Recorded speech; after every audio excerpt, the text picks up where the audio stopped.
Bienvenue à Redefined by God TV.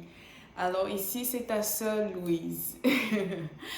Aujourd'hui, je suis tellement ravie, je suis tellement excitée, même je dirais, parce que je t'amène un sujet qui va vraiment être une bénédiction pour toi en 2022. Oui, on a dit cette année, c'est une année de célébration. Et le Seigneur me met à cœur qu'il faut qu'on parle davantage de la joie. On n'en a pas suffisamment parlé et je crois que c'est très important.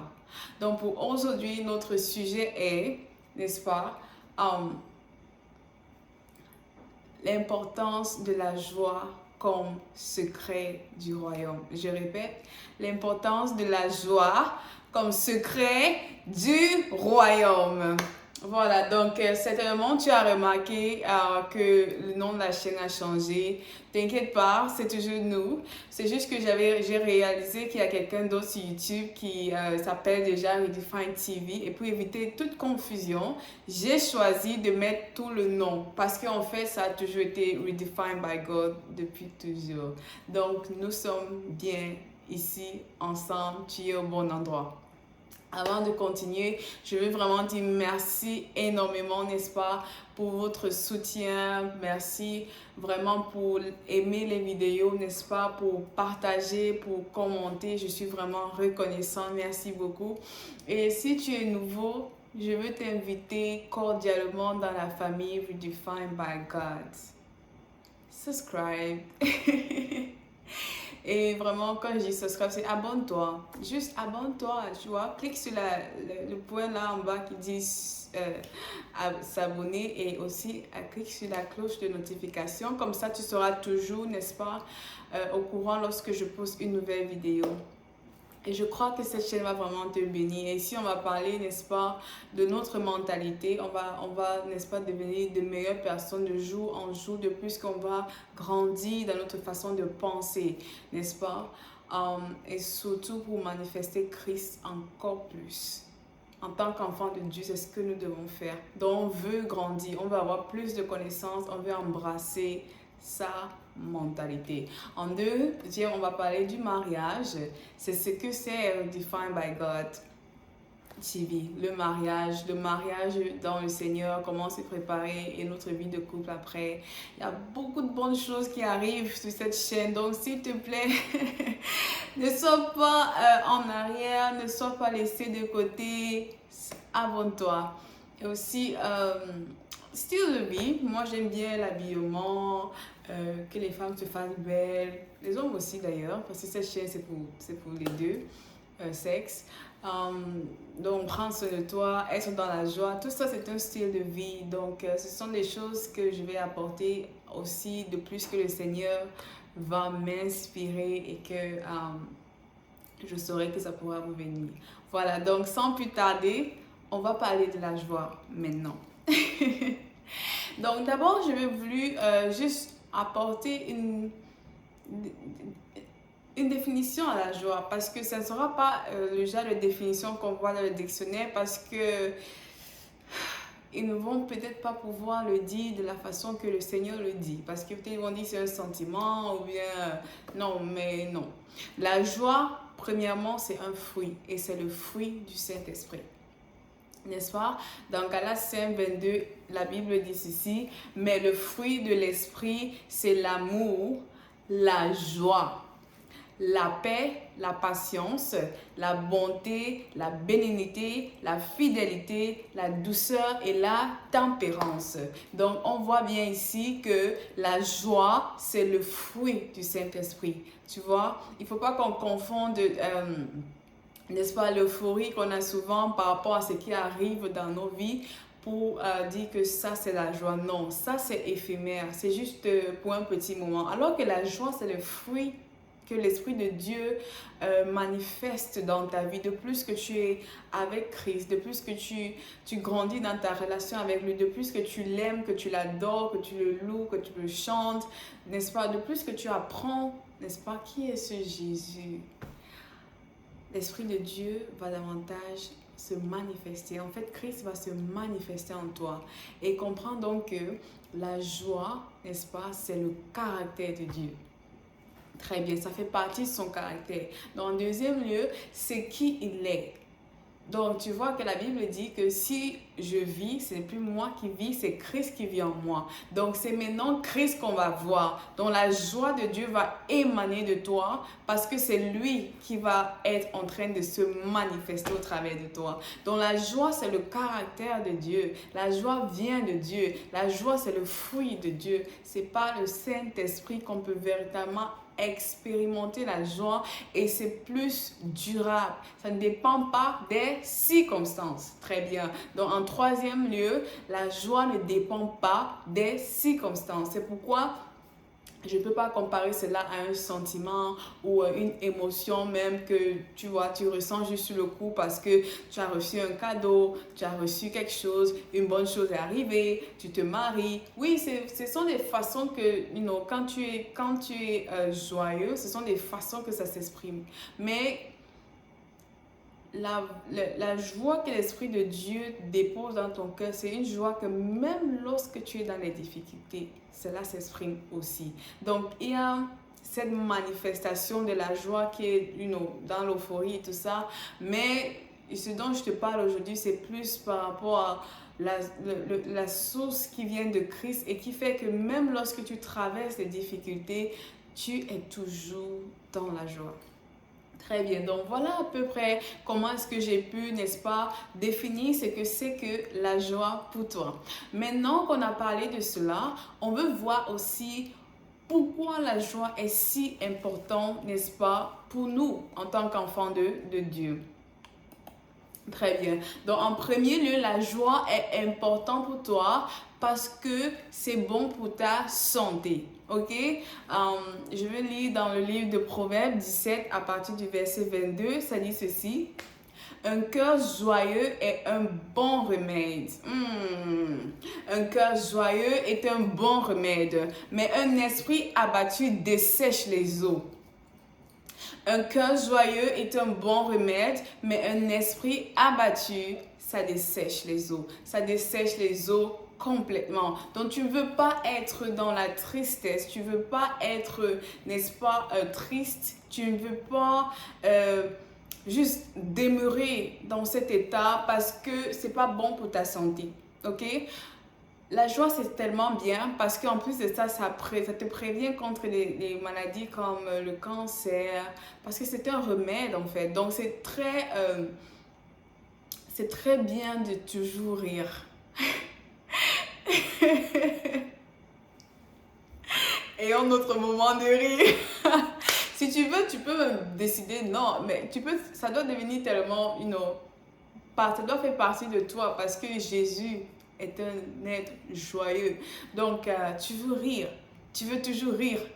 Encore rire. Même si tu ne sens pas que tu dois rire, ris. C'est bon pour ta santé. Donc, en deux, n'est-ce pas? La joie nous protège justement. Quand je dirais ceci, ça garde notre saveur. Ça nous permet de garder notre saveur en tant qu'enfant de Dieu. Pourquoi est-ce que je dis ça? L'Esprit de Dieu est magnifique. C'est notre merveilleux enseignant. Et regarde ce qu'il m'a montré. Le Seigneur Jésus m'a montré ceci, n'est-ce pas, dans Matthieu. Je vais lire à partir du verset 11 et je vais m'arrêter au verset, je pense, le verset 13. Allons-y, on lit. Heureux serez-vous lorsqu'on vous outragera, qu'on vous persécutera et qu'on vous dira faussement de vous toutes sortes de mal. Réjouissez-vous et soyez, il dit toutes sortes de mal à cause de moi. Réjouissez-vous et soyez dans l'allégresse parce que votre récompense sera grande dans les cieux. Car c'est ainsi qu'on a persécuté les prophètes qui ont été avant vous. Et ça ne s'arrête pas là, il continue, il dit ceci. Vous êtes le sel de la terre. Mais si le sel perd sa saveur, avec quoi la lui rendra-t-on? Il ne sert plus qu'à être jeté dehors et foulé aux pieds par les hommes. Vous êtes la lumière du monde. Une ville située sur une montagne ne peut être cachée. Et on n'allume pas une lampe pour la mettre sous le boisseau, mais on la met sur le chandelier et elle éclaire tous ceux, n'est-ce pas, qui sont dans la maison. Je vais m'arrêter là. Donc, je me suis arrêtée au verset 15. J'explique. Tu vois, il commence à partir du verset 11 et il te dit que tu dois être heureux lorsqu'on dit n'importe quoi sur toi à cause de Jésus. Si tu fais tout ce qui est bien, si tu fais ce que le Seigneur te demande de faire, si tu es dans les voies de Dieu et tu as des gens qui te persécutent, des gens qui parlent mal de toi, qui te critiquent, n'est-ce pas? Il dit que si ce genre de situation est ton cas, réjouis-toi, parce que dans les cieux, tu as une grande récompense. Mais il s'arrête pas là. Il dit aussi que nous sommes le sel de la terre et que nous sommes la lumière du monde. En gros, nous sommes appelés à briller. En gros, nous sommes appelés, n'est-ce pas, à apporter du goût à la vie sur cette terre. Bon, imagine quelqu'un qui est supposé apporter du goût, mais qui est plutôt la personne qui est toujours triste. Dis-moi, entre une face joyeuse et une face triste, lequel des deux attire le plus? Les gens seront plus attirés par la face joyeuse. Pourquoi? Parce que tout naturellement, ce que les gens recherchent, c'est cela. Les gens veulent être comme Dieu. Parce que Jésus lui-même a dit, n'est-ce pas, que nous sommes tel il est, tel nous sommes. Mais à part même ça, parce qu'il disait même plus ça par rapport à ceux qui sont nés de nouveau. Quand tu vois même, l'homme a été créé à l'image de Dieu. C'est vrai, l'homme a chuté. Hein? Mais il y a toujours ce désir de l'homme. C'est-à-dire, c'est tout naturel. C'est quelque chose qui est naturel. On veut tous être joyeux. On veut tous être contents. Généralement, on ne veut pas être triste. Mais on a un ennemi qui fait toujours que les choses vont arriver de façon bizarre dans nos vies. Tu vois, mais Dieu nous donne la solution. Quand il te dit réjouis-toi, ce n'est pas qu'il n'est pas touché par ce que tu vis, non. Il sait ce que tu traverses, mais il est en train de te dire pour que tu gagnes, pour que tu sortes de cette situation, pour que tu sois victorieux dans ce que tu vis, il faut que tu sois joyeux. Et maintenant, il te dit que tu es le sel de la terre. Donc, tu es supposé, n'est-ce pas, être dans cette joie, être celui qui apporte le sel, le goût, n'est-ce pas? On met le sel dans la sauce pour que ça donne le goût à la sauce. S'il n'y a pas de sel, c'est fade. Mais attention, il te prévient aussi que toi, en tant que le sel, tu peux perdre ton goût. Et tu ne veux pas perdre ton goût. Tu vois, si tu es toujours triste, si tu es toujours, n'est-ce pas, déprimé, si tu permets toujours que, n'est-ce pas, la dépression prenne le dessus sur toi, ce qui va se passer, c'est que tu peux même arriver à un niveau où tu as envie de te suicider, où tu as envie d'abandonner, ou alors même tu as envie de renoncer à la foi. Et tu n'as pas envie de faire ça, parce qu'il dit ceci. Il ne t'a pas appelé pour te cacher, pour que tu sois triste, pour que tu sois en bas, que tu sois fermé, ok? Une des choses que la dépression fait dans nos vies, c'est que ça nous donne ça nous force à nous taire. Je sais ce que c'est, j'ai traversé cela et je suis juste un produit de la grâce de Dieu et vraiment de ce que la joie peut faire dans la vie de quelqu'un. Je parle par expérience, je sais que c'est difficile, mais je sais aussi que l'Esprit de Dieu est capable de te rendre joyeux même lorsque c'est difficile. J'ai expérimenté cela. J'ai vu la main de Dieu. J'ai vu Dieu me sortir de la dépression. J'ai vu Dieu vraiment combattre pour moi, me montrer comment je peux être joyeuse même lorsque tout va mal. Ce n'est pas par ma force, ce n'est pas par ta force, mais c'est par l'Esprit de Dieu. Dans le secret, c'est vraiment de refuser d'être déprimé et de demander à Dieu qu'il te remplisse de sa joie. Donc, voilà, je continue. Une autre raison pour laquelle tu as envie, n'est-ce pas, d'être toujours dans la joie, c'est parce que tu es appelé à faire des bonnes œuvres qui vont donner gloire au Père. Écoute ce que le Seigneur dit. N'est-ce pas? Je vais continuer dans toujours Matthieu 5, à partir du verset 16. En fait, c'est même le seul verset que je vais lire. Il dit ceci: que votre lumière luise ainsi devant les hommes, afin qu'ils voient vos bonnes œuvres et qu'ils glorifient votre Père qui est dans les cieux. Voilà ce que le Seigneur veut. Que lorsque les gens voient les bonnes œuvres, les bonnes choses qui arrivent dans nos vies et les bonnes choses que nous faisons, les miracles qui se passent lorsque nous sommes interpellés, que les gens donnent gloire au Père, à notre Père, au Père, à Dieu. Donc, quand l'ennemi attaque ta joie, indirectement, il attaque la gloire de Dieu. Et en réalité, ce qui l'intéresse, c'est la gloire de Dieu. Lorsque il n'y a pas quelqu'un qui peut manifester Dieu puissamment sur la terre, les humains vont se dire, Dieu, il s'en fout. Et ils vont toujours blâmer Dieu. Si tu as constaté, quand quelque chose va mal, on dit toujours, pourquoi est-ce que Dieu a permis ça? Pourquoi est-ce que Dieu a permis ça? Mais simplement parce que Dieu ne peut pas agir sur la terre sans des hommes. Il a besoin de toi et moi, ses enfants, afin de pouvoir exécuter ses projets sur la terre. Il veut qu'on prie, il veut qu'on commande des choses, que ça arrive. Il veut qu'on se tienne debout et qu'on fasse des bonnes œuvres. Il veut nous bénir tellement que, n'est-ce pas, on va faire des bonnes œuvres. Et lorsque les gens vont voir ces bonnes œuvres-là, ils vont donner gloire à Dieu. Et non pas seulement celles que nous faisons, mais aussi celles qu'il fait dans notre vie. Oui, parce que lorsque tu restes dans la joie, n'est-ce pas, tu vas permettre que Dieu agisse dans ta vie. Et oui, voilà une autre raison qui est très importante. On veut, n'est-ce pas, demeurer dans la joie de Dieu. Donc, maintenant, je vais juste toucher quelques petits points sur comment demeurer dans la joie de Dieu. C'est très beau de dire que c'est important, mais c'est aussi beau de savoir comment s'y prendre. Donc, le premier point, n'est-ce pas, c'est que ça devienne une décision pour toi. Tu dois devenir vraiment très, comment je vais dire, intentionnel. Et quand je dis ça, c'est pas pour dire que tu vas le forcer, mais c'est pour dire que tu vas pas te laisser faire. Tu vas pas permettre qu'une situation va te mettre tellement au sol. Je ne dis pas que tu ne peux pas être un peu déprimé ou un peu triste. Non, mais tu dois te relever. Dis non, je refuse que ceci m'abatte, je me relève. Oui, je sais, il y a des choses qui arrivent. Je sais, crois-moi, je sais, j'ai eu ma dose, je sais. Il y a des choses qui arrivent. Mais on doit prendre la décision. Déjà, c'est déjà la volonté. Cette volonté, tu vois, Dieu ne peut pas faire des choses dans ta vie si tu n'as pas la volonté. Il veut que tu lui laisses savoir que c'est ce que tu veux. Et tu ne vas pas lâcher jusqu'à ce que tu aies cela.